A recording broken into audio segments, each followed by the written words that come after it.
ನಗರ ಬಡಾವಣೆಯಲ್ಲಿ ಗಣೇಶ ವಿಸರ್ಜನೆಯ ಸಂದರ್ಭದಲ್ಲಿ light off ಮಾಡಿ ದೊಣ್ಣೆಗಳಿಂದ ಮತ್ತು ಕಲ್ಲುಗಳಿಂದ ಗಣಪತಿ ಮತ್ತು ಗಣಪತಿಯ ಮೆರವಣಿಗೆ ಮಾಡ್ತಾ ಇದ್ದಂತಹ ಸಾರ್ವಜನಿಕರ ಮೇಲೆ ಕಲ್ಲು ತೂರಾಟ ನಡೆಸಿದರ ಹಿನ್ನೆಲೆಯಲ್ಲಿ ಮದ್ದೂರಿನಲ್ಲಿ ವಾತಾವರಣ ಪ್ರಕ್ಷುಬ್ಧಗೊಂಡಿತ್ತು.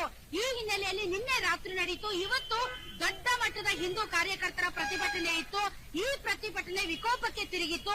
ಪ್ರತಿಭಟನಾಕಾರರನ್ನ ಚದುರಿಸೋದಕ್ಕೆ ಪೊಲೀಸರು ಲಾಠಿ ಪ್ರಹಾರ ಕೂಡ ನಡೆಸಿದ್ರು. ಲಾಠಿ ಪ್ರಹಾರ ನಡೆಸುವಂತಹ ಸಂದರ್ಭದಲ್ಲಿ ಬಹಳಷ್ಟು ಜನರಿಗೆ ಗಾಯಗಳು ಕೂಡ ಆಗಿದೆ. ಅದರಲ್ಲೂ ಕೂಡ ಒಬ್ಬ ಹೆಣ್ಣುಮಗಳಿಗೆ ಒಬ್ಬ ಪೊಲೀಸ್ ಲಾಠಿಯಿಂದ ಹೊಡೆಯೋದಂತೂ ಸಿಕ್ಕಾಪಟ್ಟೆ ವೈರಲ್ ಆಗ್ತಾ ಇದೆ. ಅದಾದ ಮೇಲೆ ಯಾವುದು ಜಾಮಿಯಾ ಮಸೀದಿ ಅಂತಾರೆ, ಆ ಜಾಮಿಯಾ ಮಸೀದಿ ಏನಿದೆ ಅದರ ಮೇಲೆ ಈಗ ಸಾಕಷ್ಟು ಆರೋಪಗಳು ಬರ್ತಾ ಇದೆ.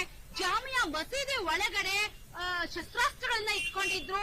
ಅಷ್ಟೇ ಅಲ್ಲ, ಅಲ್ಲಿ ಕಲ್ಲು ಮತ್ತು ದೊಣ್ಣೆಗಳನ್ನ ಶೇಖರಿಸಿಟ್ಟಿದ್ರು. ಈ ಜಾಮಿಯಾ ಮಸೀದಿಗೆ ಲಾಕ್ ಹಾಕಬೇಕು ಮತ್ತು ಜಾಮಿಯಾ ಮಸೀದಿಯನ್ನ ನಡೆಸ್ತಾ ಇರುವಂತಹ ಆಡಳಿತ ಮಂಡಳಿಯ ಮೇಲೂ ಕೂಡ ಕೇಸನ್ನ ದಾಖಲಿಸಬೇಕು ಅಂತ ಪ್ರತಾಪ್ ಸಿಂಹ ಅವರು ನಿಮ್ಮ ಗ್ಯಾರಂಟಿ ನ್ಯೂಸ್ ಜೊತೆ ಮಾತಾಡ್ತಾ ಹೇಳಿದ್ರು.